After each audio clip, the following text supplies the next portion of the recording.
Assalamualaikum warahmatullahi wabarakatuh. Saya Naila Latifah Zahra dengan NIM C140 1211040 akan membuat formulasi pakan menggunakan aplikasi WinFit 2.8.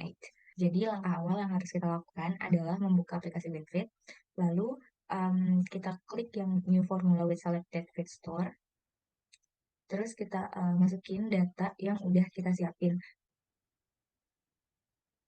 Nah, kalau udah kebuka kayak gini, terus kita langsung masuk aja ke Feed Store. Nah, jadi data yang kita masukin tadi itu isinya ada ingredient sama kandungan-kandungan nutrien yang ada di setiap bahan baku yang mau kita pakai gitu.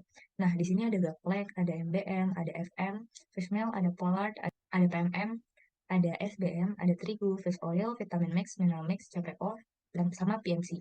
Nah, di sini yang jadi sumber protein utamanya itu ada di fish meal, terus kandungan protein terbesar keduanya itu ada di PMM, dan yang ketiganya ada di MBM gitu. Nah, jadi di si MBM, FM, sama PMM ini merupakan sumber protein. SBM juga jadi sumber protein, dia kandungan proteinnya 34%, dan pollard ini juga bisa menjadi sumber protein dengan kadar protein 19%. Setelah itu, di sini kita akan menggunakan semua bahan, jadi semua bahan ini di checklist, karena kita akan pakai semua bahannya. Nah, kalau misalkan ada satu bahan yang nggak ke checklist, berarti nanti bahan tersebut tidak akan kita gunakan untuk formulasi itu.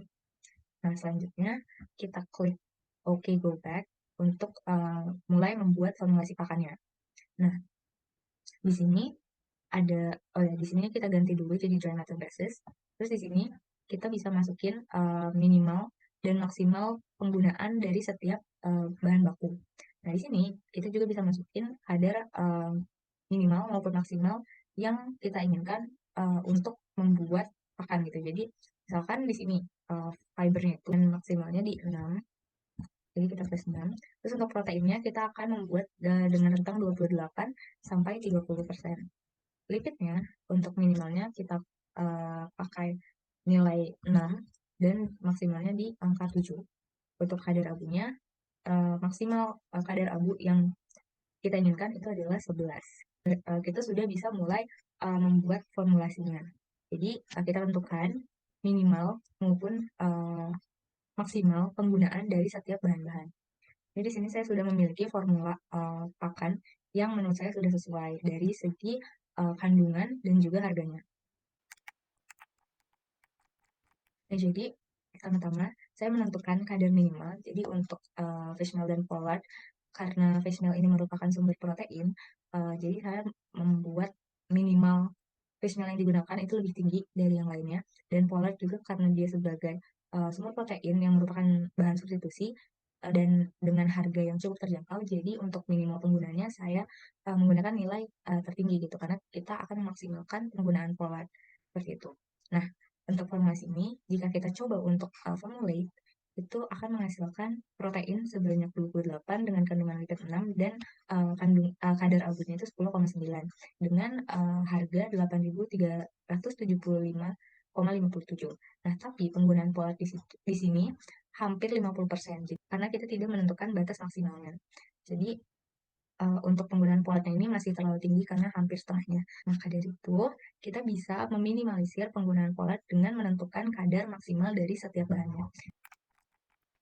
Nah, jadi ini merupakan formulasi pakan yang saya temukan atau yang saya buat dengan kondisi optimum. Untuk formulasi pakan yang saya buat ini, kandungan proteinnya 28, kadar serat kasarnya itu di 5,01, kadar lipidnya 6, dan kadar abunya 11 dengan harga pakan itu 8.786,58. Dan di sini penggunaan polatnya adalah 40% dengan penggunaan fish meal itu di 25,82%.